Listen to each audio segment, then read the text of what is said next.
네, 안녕하세요. 5월 셋째 주 웰스 브리핑 시작해 보도록 하겠습니다. 오늘도 한국경제 수석 전문위원이신 배준희 대표님 나와주셨고요. 네, 안녕하세요. 안녕하세요. 안녕하세요. 네, 그리고 저희 동국대 행정대학원 경공매 최고위 지도 교수님이신 우리 임경민 교수님 나오셨습니다. 네, 안녕하세요. 안녕하세요. 안녕하세요. 네, 반갑습니다. 안녕하세요. 아니, 진짜 네. 최근에 막 네. 뉴스가 막 뜨겁더라고요. 네. 막 엄청 막 지금 다시 집값들이 막 오르고 지금 아마 많은 사람들이 또 오르네 이러면서 네. 네, 댓글들이 막 시끌벅적하더라고요. 그렇죠. 이때 이제 저희는 이제 지금 현상이 어떤지를 좀 알아야 될 것 같고 그리고 그럼 우리는 어떻게 해야 되는가 그런 것들에 대한 얘기를 좀 해봤으면 좋겠습니다. 네. 네. 지금 뭐 국민 주권 정부라고 표현을 하죠. 그 이재명 정부에서 네. 이 주택을 바라보는 시각 자체가요. 이게 투자가 아니라 이제 투기로 간주를 합니다. 네네네.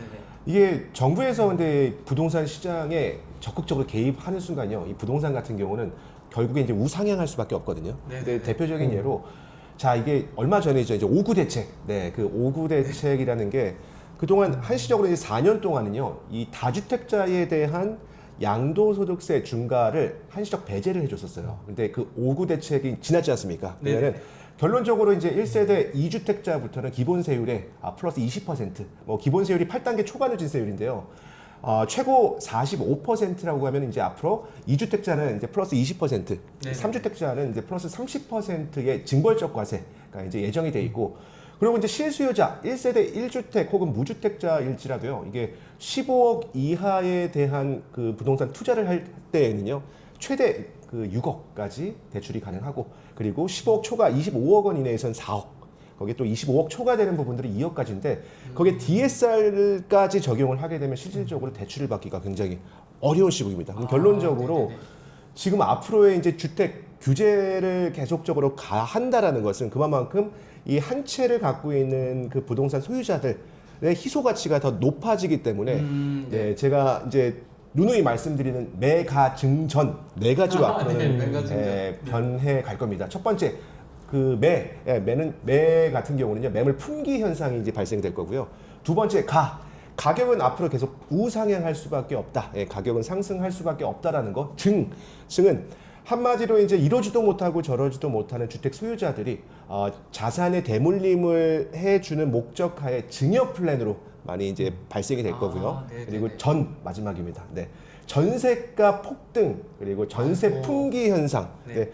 결론은 있는 자들은 더욱더 불을 증식시킬 수밖에 없는 거고 없는 자들은 뭔가 레버리지를 활용할 수 없기 때문에 풍선 효과로 오피스텔이라든가 이런 수익형 부동산으로 자산이 이전될 것으로 예상하시면 됩니다.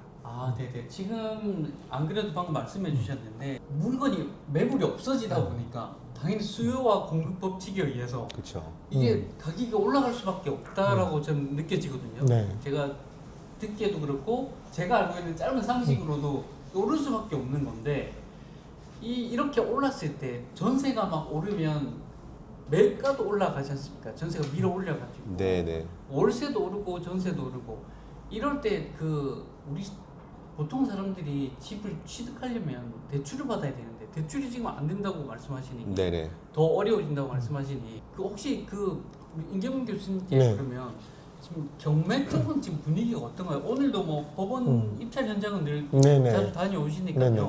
어떤가요 지금? 오늘도 서울 동부지방법원에 저희가 입찰 현장을 갔었는데 아파트라고 되어 있는 것들 있잖아요. 네. 감정가 대비해서 이 낙찰 가격 자체가 감정가 100% 다 넘겼습니다.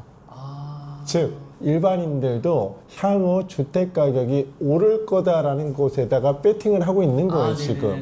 네. 실제 재개발 사업지에 그런 낡고 오래된 썩빌이라고 얘기하는 거, 썩은 빌라 이런 다세대 주택 같은 경우도 감정가 대비해서 보통 110 혹은 115 이 정도 금액에서 지금 낙찰이 되고 있습니다. 특히 재개발이 진행될 만한 지역들 그리고 이미 연번부여 신청을 했던 지역들 이런 지역들이 굉장히 가격대가 높아지고 있습니다. 네. 아주 연예인 빌딩 자산가로 네. 유명하시잖아요. 네네네. 그래서 혹시 빌딩도 경매로 많이 사는 걸로 제가 알고 있는데 네네. 빌딩 경매 시장은 좀 어떤가요? 보통 그 빌딩이라는 게 일반 사람들은 꿈도 못 꾸는데 네네. 제가 이제 옆에서 이제 서당계 사업을 풍어를 읊는다고 들어본 바로는 일반인들도 상당히 접근이 가능하다고 제가 봤거든요. 그런 부분에서 좀 한번 말씀해 주시면 감사하겠습니다. 네, 크게 이 부동산을 취득하는 과정이죠. 누구나 다 이렇게 싸게 사고 싶어 하고 또 파시는 분의 입장에서는 많이 받으려고 할 거고 그게 이제 일반 매매 시장이 있고요. 그리고 이제 법원 경매 시장이 있습니다. 근데 이제 꼬마 빌딩 같은 경우는요. 일반 매매 시장은 그냥 4848, 사고 팔고 사고 팔고라는 그 관점이라고 하면은 이 법원 경매 시장에서는 낙팔이라고 표현하거든요. 낙찰 받고 팔고, 낙찰 받고 팔고. 네, 그렇게 이제 표현을 하는데 이 주택 시장에 대한 프레스가 굉장히 지금 강하잖아요. 네. 굉장히 강하지 않습니까? 그러니까 네네네. 현재 이재명 정권에서 바라보는 시각 자체가 주택은 투자다? 아닙니다. 투기다. 네. 그리고 1세대 1주택자 그간 이제 장기 보유 특별공제를 적용시켜서 이게 보유기간, 거주기간에 따라서 최대 80%까지 공제를 받을 수 있었거든요. 근데 최근 또 이제 범여권에서 발의안이 이제 그 나왔었죠. 이제 1세대 1주택자라고 할지라도 장기간 보유했을지라도 최대 2억 원까지만 그 공제를 해주겠다. 조만간에 좀 세제가 한번 개편되지 않을까 생각이 들고 그거의 틈새 시장으로 이 꼬마 빌딩 시장이 굉장히 좀 핫하게 지금 떠오르고 있거든요. 이 꼬마 빌딩 시장 같은 경우는 이 은행 레버리지를요 최대 90%까지 활용이 가능하고 평균적으로 70%에서 한 90%는 받을 수가 있습니다. 그래서 대출이 잘 나오는. 네, 예를 들어 갖고 내가 한 10억짜리의 꼬마 빌딩을 낙찰을 받는다.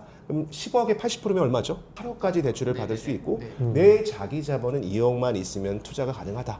일반적인 매매 시장에서는 90%까지도 레버리지를 활용할 수 있기 때문에 내가 최소한 부동산 취득을 해서 대출이자를 상기할 수 있을 정도의 수익만 나온다고 하면요. 결론적으로 부동산 같은 경우는 우상향할 수밖에 없는 구조입니다. 이게 지표를 보시면요. 한국 전쟁 때도 부동산 가격은 올랐습니다. 근데 간혹가다 이 폭락론자분들께서 부동산 가격 폭락할 것이다. 더 이상 부동산의 불패 시대는 없다라고 하시는데 그 근거를 한번 보여주셨으면 좋겠어요. 근데 부동산은요.